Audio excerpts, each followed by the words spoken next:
I do have a question. I don't think this has ever happened before, but I think odds are favorite is Jessie Buckley is winning, uh, because we're recording the night of the Oscar, so it doesn't actually So by this came out. point, she has won the Oscar for Best Female Actor, right? Yeah, and I think she's about to commit like cinema history where in the following year of winning Best Actress, she's gonna win Worst for The Bride at the Razzies.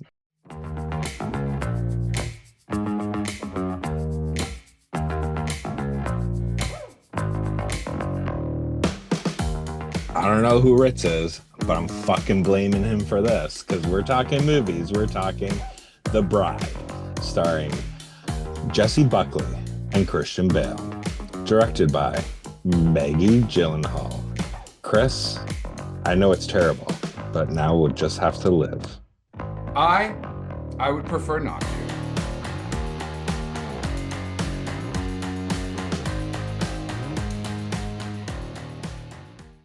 Hey everybody, and welcome to this week's episode of How'd You Like That Movie? I'm sure you guys are all over the Oscars, and so we're going to jump into a new year of cinema. We're going to be talking about The Bride. This is one of the bigger releases of 2020 so far. Scott, why don't you take us away, man? Yeah. This is all first impression. I just left the theater watching it. Um, I can just say it's very disjointed. Um, it's not Like something. the monster it's about.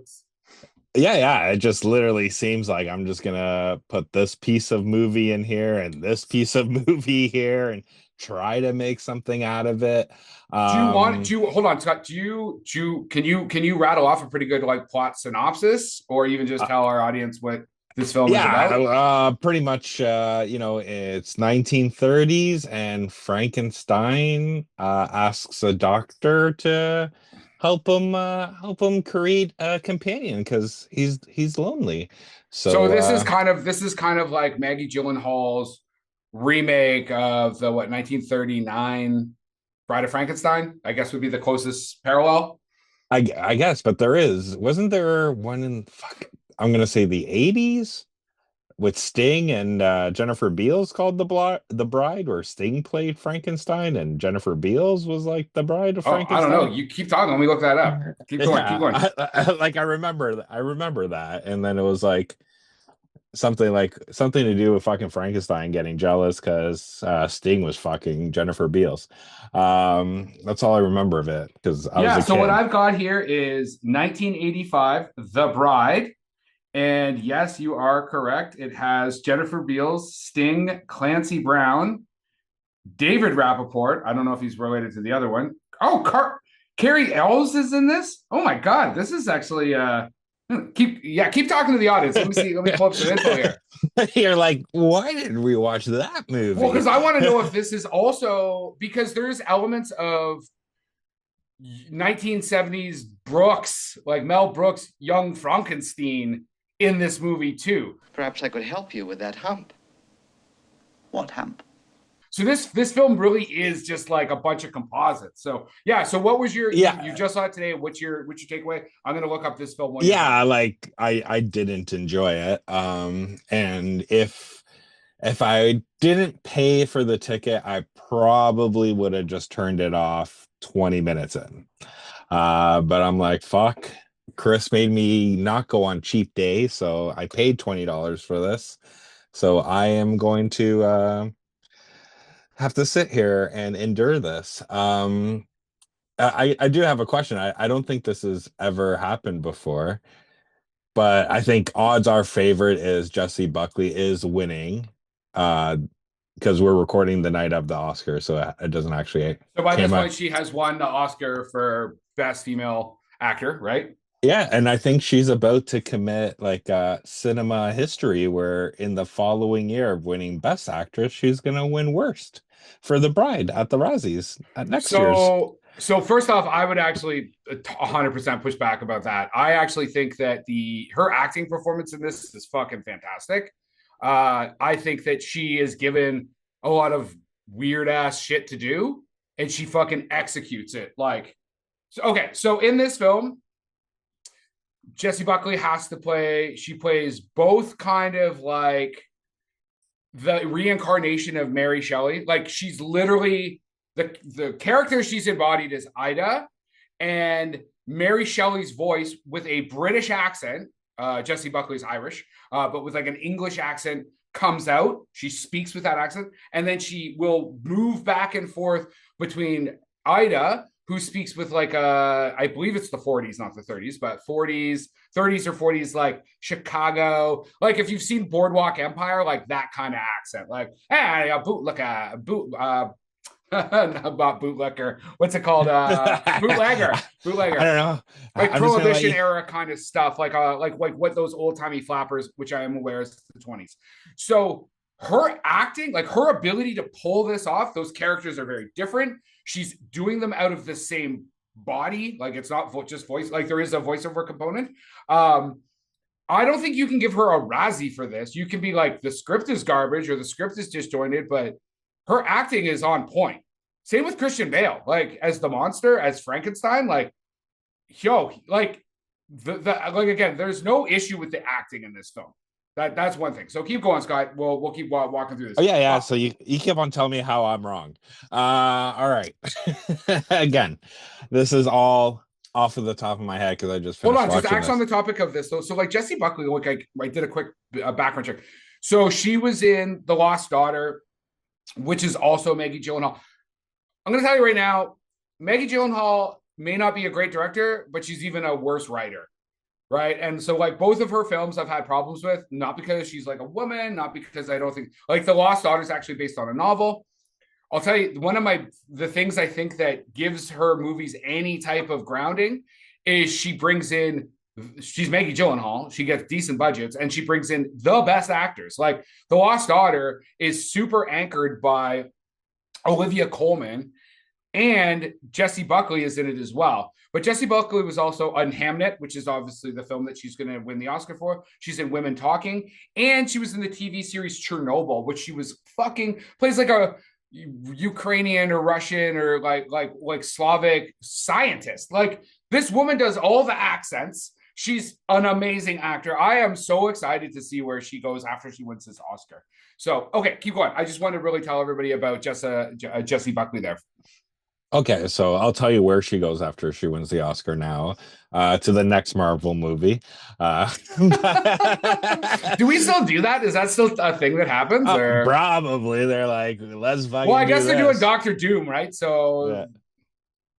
So, but yeah, but yeah, like I just felt watching it, I just felt like there is something there in this film. It just never, in my opinion, comes to fruition. Because I think there's a lot of seeds that got planted at the end that made me kind of rethink stuff. But I'm like, if what I'm thinking is true, then like there should have been more in there about it. And I can say like spoilers if you want, like what I think, but I don't think like obviously Christian Bale is not actually playing Frankenstein's monster because that what? yeah, he's not. In my opinion, he's not Frankenstein's monster. He's literally a net. Okay, go. You got to say that because okay, go. You know what, everybody, we're gonna normally we would take we would have a big conversation and we take a big break. This film's in its second weekend. It's not doing great at the box office. Actually, Scott, let's do this. We'll do top line stuff. I'll do my top line stuff, and then we'll give, Okay. and then we'll do a totally spoiling stuff that we can talk about. So, do you have anything else to just say on the top line before we get Yeah, into no, this no, conversation? you get into yours. Do you like just on the topical stuff? Do you recommend it? If so, streaming theater. No, like I don't. Unfortunately, even in streaming, I don't think anybody should really watch this. But yeah, like I don't recommend it. And it Did you is like? one What did you like about it? like there are some like aesthetics that she did, like Maggie Gyllenhaal did in terms of her direction that I did like. Like I did like how how she blurred reality with fantasy in terms of the movies where, these monsters were just like all of a sudden reflect themselves into the movie that they're watching. Yeah, you're Because that talking was about the like how the two characters go to the actual cinema and then they see themselves up on the screen. right. Yeah, yeah, yeah. Because yeah. So I like that portion of it. Um, like I liked Penelope Cruz. I thought she did well with again with what she had limited to do. Um, but yeah, like other than that, I was just like, whatever. And like it to me, I just thought this thing was like trying to find an identity and find a story that it just never did. Like I said, like there's something there. And I think the marketing for this didn't help when it's like trailers, podcast, everything's being like, oh, it's a feminist take on uh the reinvention of the bride, right? Like I just think it should just be like it's a new take. Because like I didn't really And let the find feminism just kind of happen because as soon yeah. as you put that label on it, people are either like going to already prejudge it or they're like looking for it instead of just being like, like what is this movie and what does it say? Yeah, like just imagine back like us growing up and it's like in theaters now, the most misogynist Misogynistic. view of Scarface. We're here for all the cocaine and the power, right? This is what it I mean, I means to think be a man. Scarface is that. But But that's at the 20 thing. years old, I probably didn't know. If you told me the movie was super misogynistic, I'd be like, I don't know what that means. No, So exactly. But it's just like it is that, but you don't need to like advertise it, like let people come to it, right? But I think it does alienate some of the audience as well, right? Because it's how you're saying, woke is dead, right? yeah, you're saying if I can understand, you're saying like as soon as you give it a feminist label, there's going to be a subsection of the population that's going to just like turn off from seeing it instead of just let it like it is a feminist film, it is a female lensed film. Just be that. Just say it's a reinterpretation of The Bride of Frankenstein or The Bride. Let people go and just experience the film without already kind of corralling them into subsections. Is that kind of? Am I reading that Yeah, right? no, exactly. You're right. You said it better than I did. God damn it! Okay, that's what we're here for. Okay, so I'll give everybody some just like stats on this bad boy. It's got a 57% from the critics, 70% from the audience. So the audience is not hating it. It's just over 2 hours long at 126 minutes. This thing had a $90 million budget. And as of the box office of the 15th, which is when we're recording, it's done 26 million. So I think Variety has already called this thing a flop.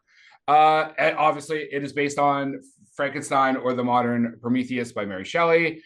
The cinematographer is Lawrence Sher. So, which is interesting. We'll talk about this. He did The Joker and The Joker 2. And I feel like this film has a lot of that aesthetic to it in the cinematography, also in the costuming, in not in the costuming, but in the like character makeup and mannerisms. It stars Jessie Buckley as Ida and Mary Shelley. You got Christian Bale playing Frankenstein, sorry. It also has Maggie Gyllenhaal's husband, Peter Sarsgaard. It has Penelope Cruz. It has her brother, Jake Gyllenhaal, and Annette Bening, all like kind of rounding out the cast. So I'm gonna give a quote here, and then I do my take, and then we'll move into some a spoiler section. So you got Sam Adams, not the beer guy. This is the guy over at Slant magazine. He says, like the monsters at its center, it's built from parts that don't always fit together, but damn it, it's alive. So we just did a show. We had Mark Palermo on from Movies in Chaos. He said the film feels a bit disjointed. That was about all I really knew about this film going into it. I purposely, after hearing that, I was like, okay, just stop what you're doing because I'm about to ruin the image and the style that you used to. Little Humpty Hump there. So I went in fairly blind. The movie is like, it starts off, it starts falling apart as far as like what the fuck is going on really quickly. As soon as Ida kind of gets taken over by Mary Shelley and she starts speaking with the voice of Mary Shelley in the bar, I'm like, what the fuck is happening? But then what I did is I just said, okay, you know what, man? So visually already the thing looks really cool.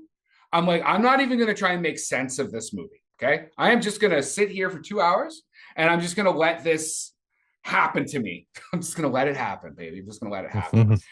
And by doing that, without trying to make any sense of it, I got to experience it more as like an art house piece of cinema, right? I'm like, oh, cool, man, the acting is great. There's these like random, they're not musical numbers in the sense of people break into song, but they're more like dance numbers, right? Which is interesting because they do Putting on the Ritz, which, and as far as I'm concerned, I could find, and maybe I'm wrong, Scott, you can correct me.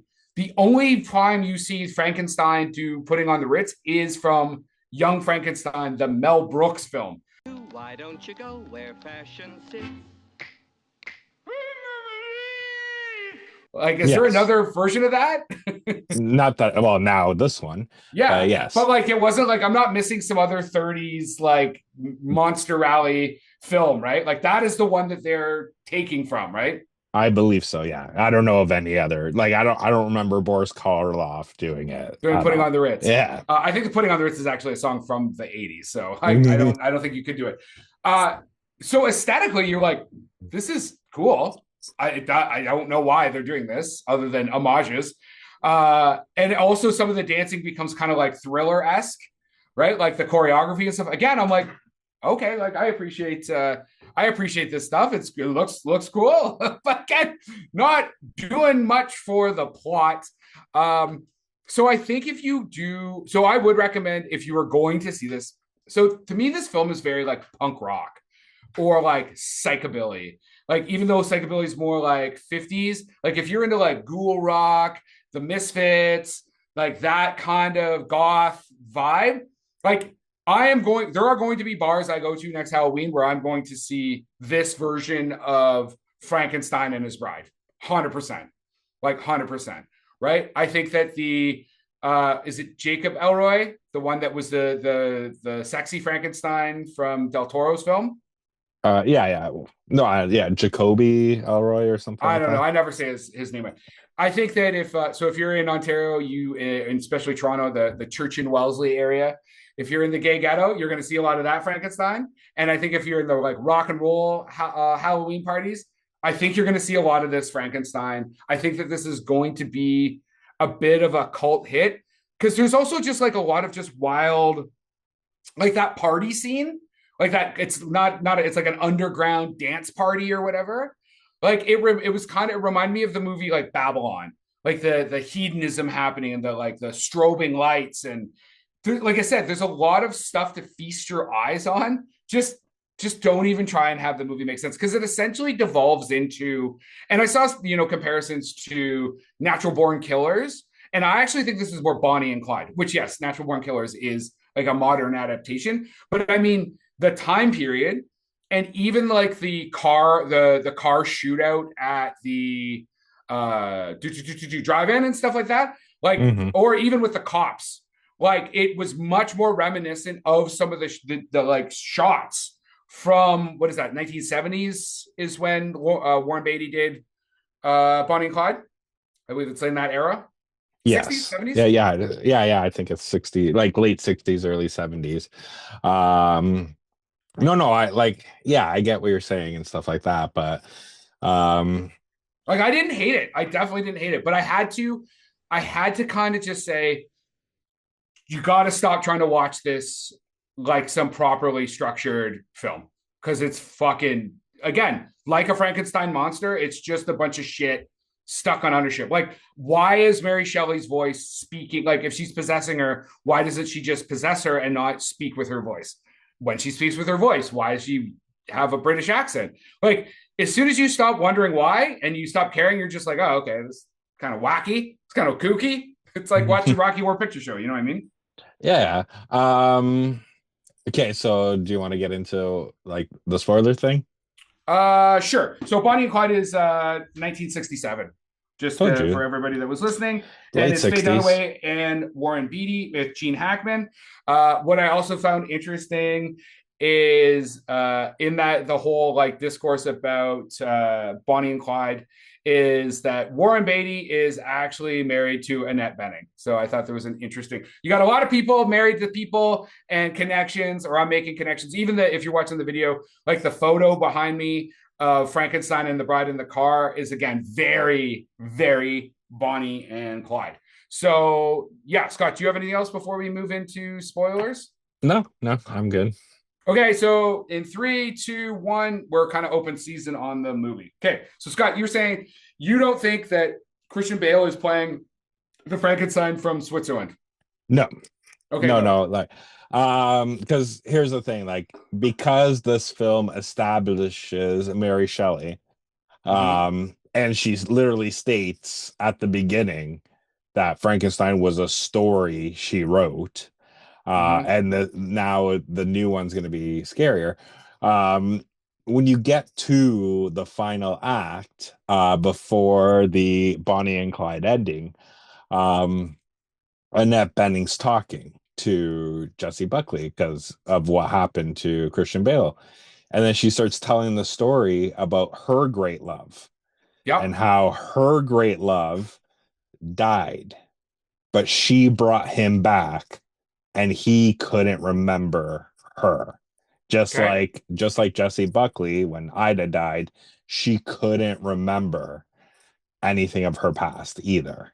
Okay. So So I so I'm question. think yeah, so I'm thinking she literally resurrected her great love. He doesn't remember her who she is, but because of what happened, she gave him the name Frank for Frankenstein. And that's So why. the reason I think you're wrong there is because then if you remember the last part of that conversation, she says like he couldn't remember. She goes on about like how troubling that was, and she says I had to put him down. so Well, like she openly says that like she killed that person. Like that person is no, no longer in their life. that's What the do we thing. know? That's what she You never, says. again, words could be different. Like putting him down could mean like literally letting him go. But Uh Frankenstein, so Frank, like Christian Bale's character, does remember all the way back to the 1500s. Because when he meets Jake Gyllenhaal's character, he goes, you know, the whole thing about like, remember in 1915 or 1917, and you looked at me and you smiled. And like, again, I don't even know right. what any of that connection was. Don't even try to understand that. Yeah, So, but that was like technically set 15 years prior to this movie because this movie is set in the 30s. So he remembered 15 years back. But okay, he never talks about the doctor. He never Victor Frankenstein. He never talks about anything from there. It's all stuff relatively um like recently, close to that time frame. maybe. I think you're going to have to rewatch the movie to flush that out. I think you will have to rewatch the movie. Listen, I think that if this is something that you're interested in seeing, it does benefit from watching it on the big screen. Like I mean, you can definitely watch it at home, but it is a gorgeous piece of cinema. like the costumes, the set decorations, the cinematography, like some of the close-ups and stuff. You're like, wow. And again, you are both of these actors are doing great work with their roles. And so like you get these like great close-ups. There's all this intimacy. It's sexual. So yeah, if you're like if Scott's convinced you just not to see it, and listen, I'm not. This is not going to be the movie for everyone, right? But if you actually, I think if you saw Joker 2 and you thought it was like interesting, this could be the film for you. But if you're looking for like a straight up like kind of Frankenstein movie, just like maybe modernized or something, like don't like you're gonna be upset. I Yeah, think I just saw a go. quote somewhere where it's like, you know, Mary Shelley truists are going to be upset. You know, people who like the Munsters are going to be upset. People but if you just like crazy shit, like that, you might actually enjoy this. Like I said, I had a lot of fun with this movie, and as I've said at the beginning of the show, I just stopped trying to understand it, and I just let it happen to me. Sort of like being in Yeah, prison and dropping my soap in the shower. yeah, like that's the thing. Like the whole thing with the mob boss, I was just like, because that never gets resolved. You're just like, what was the whole point of adding that into there? Well, isn't it essentially like it's almost they do that so at the end you can cut his tongue out? Like it's like that is the only plot purpose that served. You know what I mean? But it never happened. Well, that's what those women are gonna do at the end. What woman? What women? Did you fall asleep? With the mob boss? There's an entire scene where you know how the bride has basically started a revolution, and there's like women dressing like her and stuff like that, and doing Yes. yeah. So they've got the mob boss like pinned up. He's even got like the stained face like they do, and they've got him like pinned down, and they're about to cut his tongue out. When? I don't know. Maybe it's a post credit scene or something like that. Okay, yeah, I was gonna say because yeah, I didn't see any post credit scenes because I was like, because it has him, he kills the one goon, sends the other goon But that's after him. that's at the midpoint. This is like Yeah, yeah, so and that was the last maybe time you're I right. Maybe saw this the. because I stayed till the lights came on. So maybe Okay, it's actually an end credit scene. okay, yeah, yeah, I didn't think there was one, so I left. Yeah, because I was like, what was the whole point of the fucking mob boss? Because he sent the goons out, and then I'm like, you never see him again, and I'm Because like, is the final so for you, what was the final scene? uh, the electricity goes again, and then they Yeah. hold hands, and then it went to credits. Like their Okay, hand, then it is their, then yes, there is a mid-credit scene in this where the women are they're about to cut the tongue out of the mob boss. oh, okay. All right. So that makes sense then. There you go. See? Do you have anything else you wanna talk about? Like I said, I like you said you don't even recommend it. You didn't have a good time. Yeah, yeah, Fucking yeah, yeah. Like yeah, like my wife went with me and even my wife. she was like, why? She was like, can we just leave? And I'm like, no, I paid money for this. She's like, let's just go. And I'm like, no, I paid money You're for like, I had to move a couch this morning.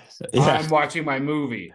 Yeah, yeah. But I did watch another movie that I had no expectations on, and Mm-hmm. I was actually very impressed by it. It is The Housemaid with Sydney Sweeney and Yeah, yeah. You had I, no expectations, eh? I None, no no no no nothing. like no like obviously How'd your wife you like know that one, my friend? she liked it as well.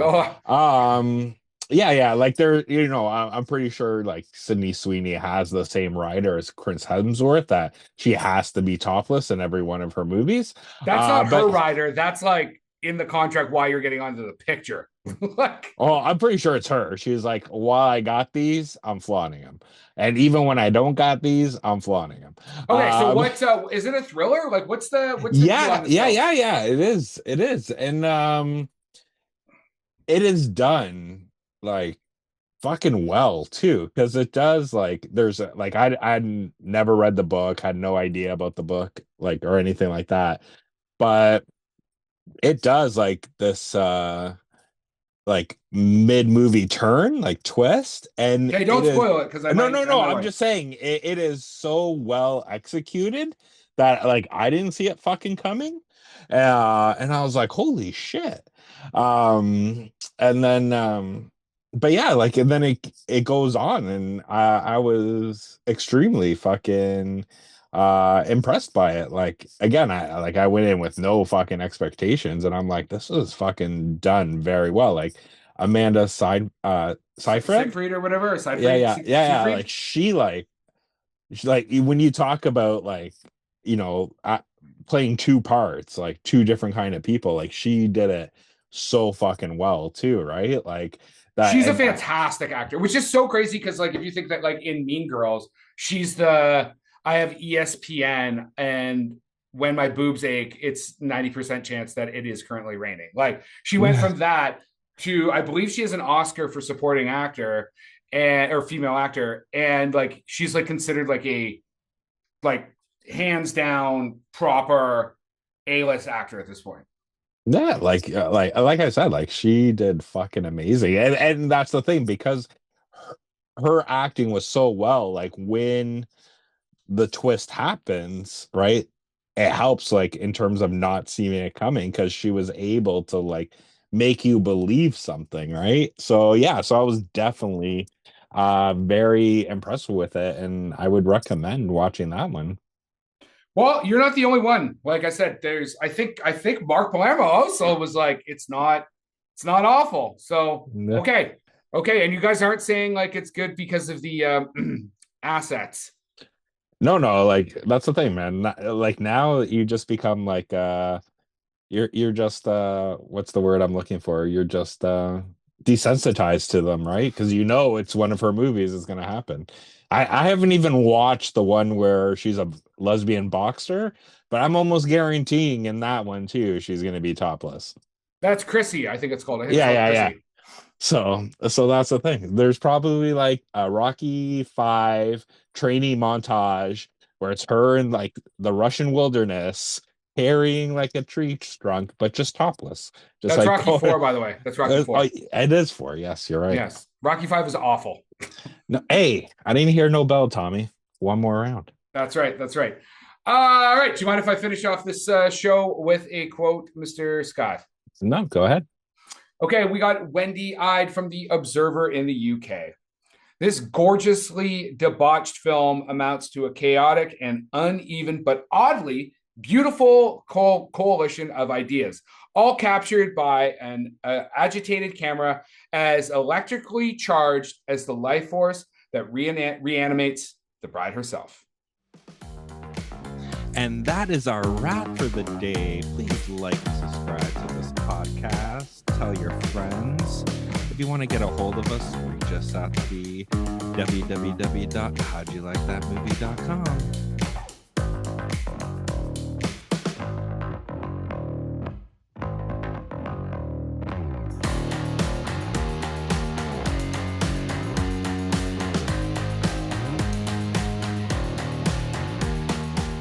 Yeah, man, honestly, I was so expecting to just be like, this is the most miserable experience ever. Like I was having to watch Sinners again or something. Listen, I'm starting to feel you're all about the clickbait. You're like, okay, before I watch a movie, where's everybody going? And you're like, I'm just doing the 180. I'm driving the opposite way on a one-way street, baby. You're like, I can't drive 65, motherfuckers. Like, what? Everybody hates this movie. Best movie ever. It's the greatest movie. Every movie should be like this. Anybody who didn't like Melania is fucking stupid. Didn't understand.